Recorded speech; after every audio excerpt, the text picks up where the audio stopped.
So hello and welcome student. तो बेटा आज की क्लास में हम अपनी अगली टर्म सीखेंगे और जो कि आपकी इस चैप्टर की लास्ट टर्म होंगी। तो समझते हैं बेटा, अगली टर्म है हमारी डिस्काउंट।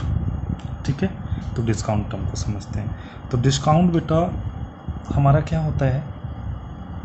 डिस्काउंट का मतलब जितना भी हमें प्राइस पे करना है, ठीक है, जितना भी हमें प्राइस पे करना है या किसी से पे करवाना है उस पर किसी भी तरीके का बेटा रिडक्शन, उसी को हम क्या बोलते हैं? डिस्काउंट बोलते हैं। तो डिस्काउंट हमारा दो सेंस में लिया जाता है। एक बेटा हमारा ट्रेड डिस्काउंट होता है, दूसरा हमारा कैश डिस्काउंट होता है। तो इसको मैं आपको एक एग्जांपल से समझाऊंगा तो ज़्यादा समझ आएगा। तो देखिए, ये मान लीजिए आप हैं बेटा, और आप कहाँ पे जाते हैं? किसी शॉपकीपर के पास। किसी शॉपकीपर के पास आप जाते हैं।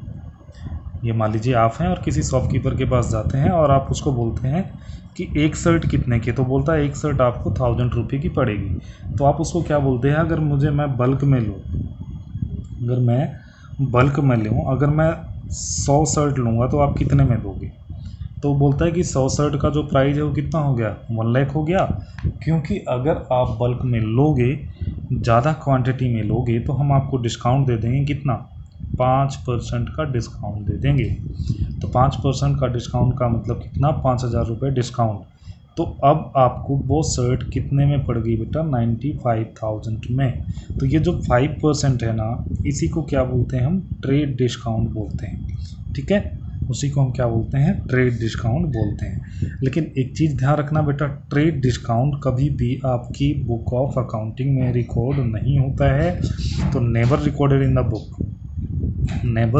The book. तो बुक ऑफ अकाउंटिंग में कभी भी रिकॉर्ड नहीं होता है। और ये किसके लिए दिया जाता है बेटा? जैसे मैंने बताया कि जब आप बल्क में कुछ चीज़ें परचेज करते हैं तब ये दिया जाता है, या आप बल्क में कोई चीज़ें बेचते हैं तो उस पर आप इसको देते हैं।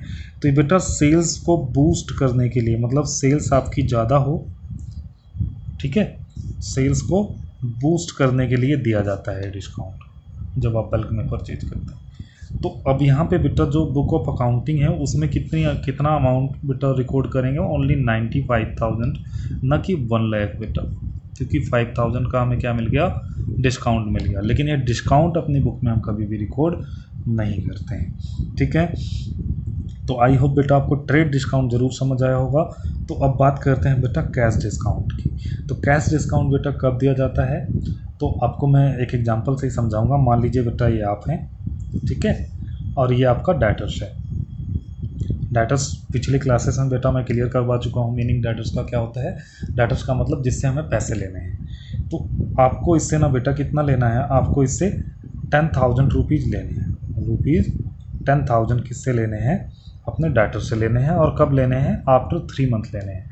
लेकिन आप इसको क्या बोलते हो कि प्रॉम्प्ट।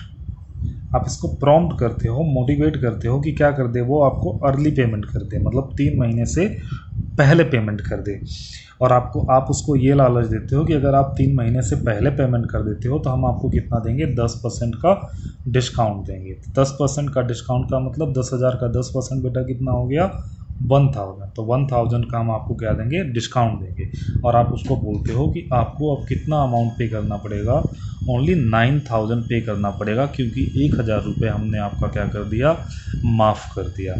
ठीक है, तो 1,000 रुपये हमने क्या कर दिया? आपको माफ़ कर दिया। तो ये वाला जो डिस्काउंट होगा ना, ₹10% ₹1,000, इसको हम क्या बोलेंगे? कैश डिस्काउंट बोलेंगे।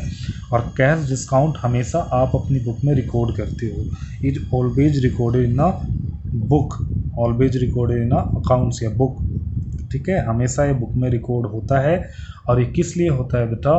कि आपकी पेमेंट जल्दी आपको मिल जाए, इसलिए हम क्या करते हैं? इसको कैश डिस्काउंट देते हैं। आई थिंक क्लियर हो गया होगा बेटा। कैश डिस्काउंट इसलिए दिया जाता है कि जो आपकी पेमेंट है वो आपको जल्दी से जल्दी मिल जाए। मतलब आप क्या करते हैं? जो आपके डेटर्स हैं आप उनको प्रॉम्प्ट करते हो कि वो आपको पेमेंट कर दें। ठीक है, तो ये बेटा आज की लास्ट टर्मिनोलॉजी थी आपके इस चैप्टर की। तो इतनी ही टर्मिनोलॉजी बेटा हमें अकाउंट्स में पढ़नी होती हैं। और जो छोटी छोटी कुछ और टर्मिनोलॉजी हैं बेटा वो मैं आपके बुक से कवर करवाऊँगा कल। तो अभी के लिए बेटा एक बार जल्दी से मैं आपको रिवाइज करवा देता हूँ कि हमने क्या क्या टॉपिक किया है इसमें। वो जल्दी से देख लीजिए बेटा। हमने कैपिटल अकाउंट किया था। कैपिटल अकाउंट का मतलब बेटा जो एक बिजनेसमैन अपने बिजनेस में मनी लगाता है। ड्राइंग का मतलब बेटा जब हम पर्सनल एक्सपेंसेस के लिए उस कैपिटल में से कुछ निकाल लेते हैं तो उसको ड्राइंग बोलते हैं। लायबिलिटी मैंने बताया था बेटा 2 सेंस में लिया जाता है।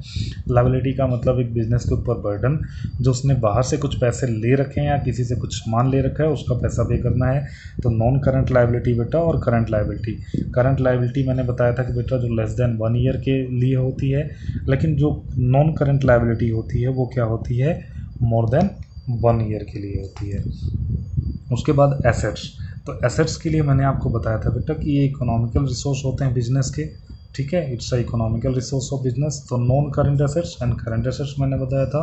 नॉन करंट एसेट्स का मतलब बेटा जो लॉन्ग टर्म के लिए होती हैं और नॉट फॉर सेल होती हैं, और जो करंट एसेट्स है वो converted in a cash with 1 year में। उसके बाद बेटा जो नॉन करंट होती है किस तरह से आपकी 2 तरह से डिवाइडेड हो जाती हैं बेटा, current fix assets and non current investment. और जो फिक्स एसेट्स होती है बेटा वो 2 तरीके से आपकी डिवाइडेड होता है, टेंजिबल एंड इंटेंजिबल। टेंजिबल का मतलब जिसको हम देख सकते हैं, इंटेंजिबल का मतलब ऐसे एसेट जिसको हम देख नहीं सकते, सीन नहीं कर सकते। Fictitious assets and deferred revenue expenditure मैंने बताया था और आगे बेटा आपको समझा दिया था मैंने क्या होता है, अभी उसका नंबर भी आएगा। उसके बाद क्रेडिटर, क्रेडिटर का मतलब बेटा जिससे हमें कुछ पैसे लेने हैं, जिससे हमने कुछ उधार सामान खरीदा है। डेटर्स का मतलब जिसको,